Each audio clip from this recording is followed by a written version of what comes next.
le 25 ñenn ñi jàpp ni élément yu bees yi nga xamante ni moom Madiambal versé na ko ci dossier bi clé USB boobu ñuy wax ñu ni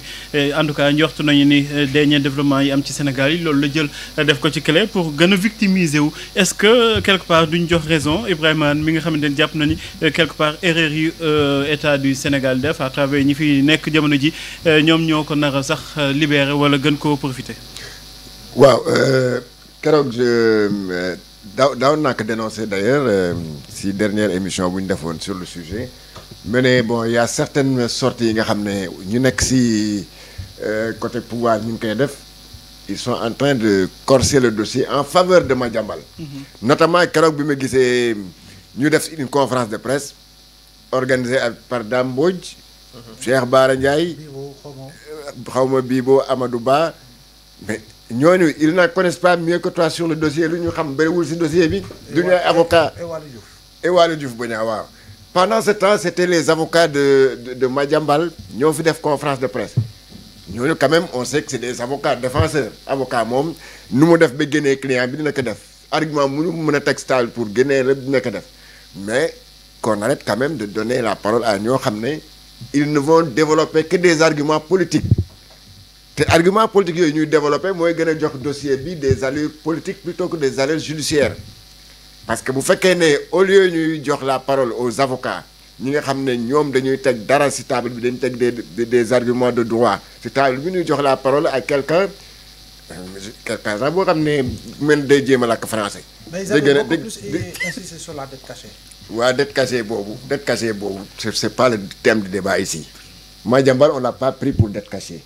ñooñu bu ñu bëggee dette cachée mais nañu organiser xawaare sax di waxtaan ci cachée bi toute une journée mais quand j'ai entendu quelqu'un le monsieur là di làkk français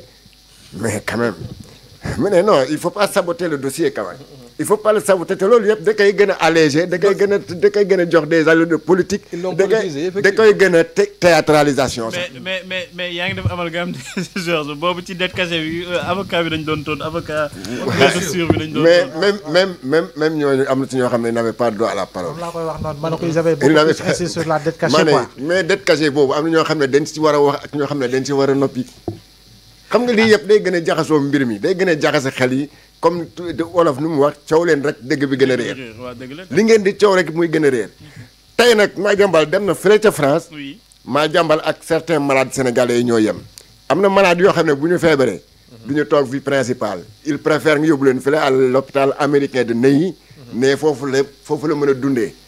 am na des gens yoo xam ne aussi comme Madiambal bu leen yoon toppee fii ñu dem France ne fii kat la ñu mën a amee dëgg. Et c'est la raison pour laquelle beaucoup de gens ici qui sont poursuivis par la justice sénégalaise ou même africaine, parce que c'est pas une spécialité seulement africaine, hein, sénégalaise, elle est africaine je vais dire, dañu daal di daw dem France toog Madiambal wax na ko nee na bu xamoon na ne bu toogee c'est pas pour rien qu'il est parti en France nee na bu toogee Sénégal xam naa ne il n'aura pas droit à un procès équitable et que moo tax mu dem fële toll ca France xam ne que ici peut-être mën nañ ko jàpp. Il a même dit de façon très claire aujourd'hui que son arrestation était programmée bien avant même que le juge se prononce parce qu'il a dit deux choses nee na ministre de l'Intérieur si boppam loolu moo ko wax nee na ministre de l'Intérieur avait signé son mandat d'arrêt le 25 alors que le juge ne l'a signé que le 26 ça veut dire quoi que son arrestation était programmée bien avant que alors mu ne d'ailleurs celui qui l'a cité dans le rapport de la CENTIF kooku dañ ko nommé en novembre 2023 alors que tout le monde sait que l'acte a été signé en novembre 2023 hein, alors que le gars n'a pris fonction Siby n'a pris fonction que en 2024 juillet 2024 donc moom nag argument yooyu lay boole pour dire aux juges français que yéen il y a tellement de non-dits il y a tellement de manipulation dans ce dossier que si vous me laissez rentrer au Sénégal si vous m'extradez vers le Sénégal mooy da ngeen di salfaañe d'abord suma droit mais vous me livrez à la vindicte populaire au Sénégal et vous me destinez même à l'échafaud parce que am na ay ñoo xam ne ñu ngi may menacé de mort am na ñoo xam ne ñu ngi may ne boo ñëwee fii lii ak lii donc Madiambal il sait que loolu bu nekkoon Sénégal il pouvait pas développer ces arguments là bu deful nekkul devant la justice mais quoi qu'il en soit que mu nekk foofu pendant donc déggee bu baax tey jii benn Pape Makhtar militant bu demee ci vidéo bu xamante ne dañuy wax ci Madiambal mu saaga fa wala mu menacé ko moom mën na ko utiliser comme ay mais bien sûr c'est-à-dire loolu yëpp da koy gën a may ay argument pour mu gën a convaincre la justice française que je ne suis plus en sécurité au Sénégal. Mais gars yi beaucoup de gens ici ñuy daw dem bitim réew dem en Suisse dem en France dem dans les pays nga xam ne bon supposé être des pays nga xam ne un peu regardant sur les droits humains. Mais argument yi mel noonu la ñuy utiliser. Mais même il y a même des activistes yoo xam ne. parce que tout simplement dañ leen di menacer wala c'est de quelqu'un boo xam ne tekkiwul dara c'est juste un fanatique comme ça moo bind sur sa page fekk ku yow boo ñëwee dinaa la def lii. nga daal di photocopier. bind ba si benn lettre dépose ko benn consulat fii ñu ne la on donne l'asile politique. Donc c'est ce qui fait que il faut que les gens sachent raison garder bàyyi la justice faire son travail Madiambal bu ñëwoon fii xam nga argument yi muy développé fële en France d'accord mën na convaincre la justice française mais ça aurait été beaucoup plus courageux mu ñëw développer leen fii comme ni ko gars yi waxee y a des Sénégalais yoo xam ne on les a blanchis on les a accusés on les a blanchis la preuve par c'est là ki yoo xam ne ils étaient dañ leen chargé woon pour avoir fait des surfacturations sur le riz dem ba rek justice jox na leen dëgg ils sont tranquilles Mamour comment il s'appelle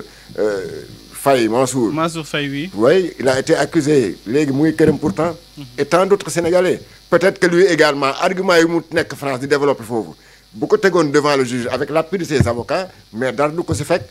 peut-être qu'il aurait pu être gardé pour 1 mois mais pas une éternité. D'accord. Parce que les juges français aussi ne sont pas plus intelligents que les juges sénégalais. Donc loolu la si mën a génnee en France. bu nekkee yaa ngi si dëgg mën na la si génnee au Sénégal. Alors mu tudd Abdoulaye Mbow tey jii lan lay doon li nga xamante ni mooy posture am par rapport ak sa famille quand même ñu bëri dañuy ñaawlu le fait que moom mu toog foofu te bañ a sax xalaata ñëw bàyyi njabootam jamono ji ci kaso yi moom mu nekk fële ni dafay organiser sa défense ñenn ñi jàpp ni quand même du attitude bu responsable bu ñu xaar ci père de famille. ah non pour man ak comme ñu ko bari waxee attitude boobu du attitude bu responsable parce que bul fàtte ni itam doom ji si tànku baay bi la toppoon. faaf ñu teg ko loxo kon boog moom bi muy dawee xëy na jox na ay directives njabootam pour ñu topp ci ay tànkam xëy na àndandoo bi c'était beaucoup plus flagrant xëy na moom moo njëkk jàll ñeneen ñi tam xëy na xalaatoon topp ci ginnaawam mais bu ñu fàttee nii tamit que ni moom aujourd'hui préparer sa défense ak li muy wax yëpp moom boppam daal la gën a jiital si li nga xam mooy xeex bi muy xeex waaye même su waxee ci njabootam wax ci soxnaam bi ñu see ak li muy xaw ma ko mu feebar ak yu demee noonu yëpp j'ai l'impression que moom daal jëmmam moo ko ëppal solo te encore que fi muy dugg c'est tellement beaucoup plus dangereux pour lui ba nga xam ne dafay mel ni sax moom en réalité moom jëmmam moo ko ëppal solo que véritablement le sort de sa famille. Parce que tamit yow dara xewagul nga bëgg dugg dans des détails yoo xam ne bon disons explosifs alors qu'en réalité le contenu amul dara loo xam ne c'est-à-dire que dafay lamboo bombe. yow yaa koy keral sa bopp inventel ko sa bopp parce que 2 versions en 24 heures à moins de 24 heures d'interview c'est problématique parce que boo demee ci télé bi ne bi ma woowee général bi il m'a automatiquement répondu le lendemain nga dem ci rajo bi ne ba ma yónnee général bi message il m'a automatiquement appelé donc à quel jàmbal sa fier xam nga donc yooyu dafa nekk ay problèmes yoo xam ne il faut ñu ciy bàyyi xel ay détails léegi nag pour man père de famille bu responsable père de famille bu jiital njabootam ba nga xam ne yow yaa leen dugal ci sa business ba li dal seen kaw dal leen jàpp naa ni attitude responsable moo doon nga nekk fii jiital sa bopp joxe sa bopp ba pare créer les conditions pour véritablement la libération de tes enfants et de ton épouse jàpp naa ni loolu moo doon attitude bu responsable mais doo daw fëxët ba pare bàyyi leen fii ba pare naan ñooñu dara laalu leen alors que en réalité rapport ba tey moo leen tudd rapport bu leen tudd am nga tey société civile immobilière Pamata 100% de capital doo ko am. c'est-à-dire que mën nga am 99% bi 1% bi nga jox ko sa jabar wala sa doom. c'est comme dans l'affaire Aliou Sall tu as vu 1% bi soxnaam parce que kon lu ko laal da koy laalaale. donc fii tam c'est la même chose par rapport ak li nga xam ne pàccale su dossier bi laal li nga xam ne di société civile bi nga xam ne moom Madiambal moo ko yoroon. donc daal pour man coono weesuwul à longueur de journée nga war a tudd Madiambal. pour man coono weesuwul loolu. champ yow fu mu toll yi sa bopp baa ngi fees dell Pape Matar maa yow ñoo yem de wala sax xëy na yow da nga may nëbbatu quoi wala Ibrahima gis nga ko tey dafa ñoo bees takk waaw tey dafa ñoo bees takk moo ñu tane de moom mi nga xam ne moom donc Waly Diouf Bodian sax gis naa mi ngi koy tontu léegi nii donc je pense que daal pas peut-être pas n'importe qui waaw dëggantaan donc daal pour man passer aux choses sérieuses Pape Matar les choses sérieuses daal mooy li xew loo xam ne mooy Sénégalais yi lu ñuy dund chaque jour Sénégalais lu ñu war a dundee chaque jour Sénégalais nu ñu war a am liggéey Sénégalais fu ñu war a xëyee Sénégalais nu ñu war a dékku facture yi nu ñu war a dékku jàngum xale yi nu ñu war a lekkee ba suur nu ñu war a naanee ba màndi nu ñu war a nekkee ci jàmm man pour man c'est ça les vrais débats les vraies solutions quoi maintenant Madiambal on ne peut pas ne pas en parler mais quand même balaa nga siy wax moom faw nga añ ba suur waaw faw nga añ ba suur nan lawal ba pare doog see mën a wax quoi d'accord alors Ibrahima maa ngi koy wax sànq quand même mën nañ jàpp ni que réussir na benn mbir fële ca France xaw ma nan dëggam dina ko réussir ici au Sénégal mooy déplacer le débat ci wàllum finance ak i koom yóbbu ko ci wàllum liberté ak démocratie. waaw mais bien sûr il a réussi et je crois que ça je le disais waxoon naa ko fii la semaine dernière mooy que Madiambal a réussi à créer une affaire dans l'affaire wala une affaire dans l'affaire et cette affaire là dans une autre affaire maanaam aujourd'hui on est parti de l'affaire Madiambal au tout début on parle de l'affaire Madiambal affaire 21 milliards de rétrocommission nangam ba finalement on est tombé sur une affaire Babacar Fall Maïmouna Ndour Faye donc il avait interviewé ba finalement aujourd'hui Madiambal il a aujourd'hui un gros dossier politique boo xam ne ci clé USB lañ ko jëlee fii yóbbu ko fële mooy que aujourd'hui il est un persécuté politique maanaam comme n'importe quel afghan wala iranien boo xam ne dafa jóge réewam pour dem au niveau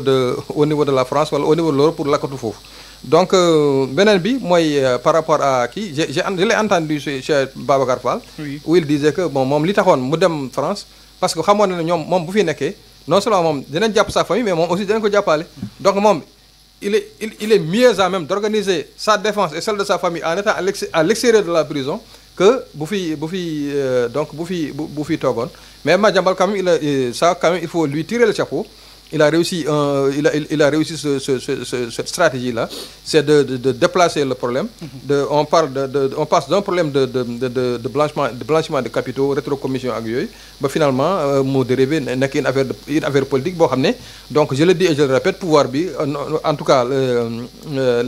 les pouvoirs bi wala les gens du parti au pouvoir aussi lui ont facilité cette tâche là notamment en versant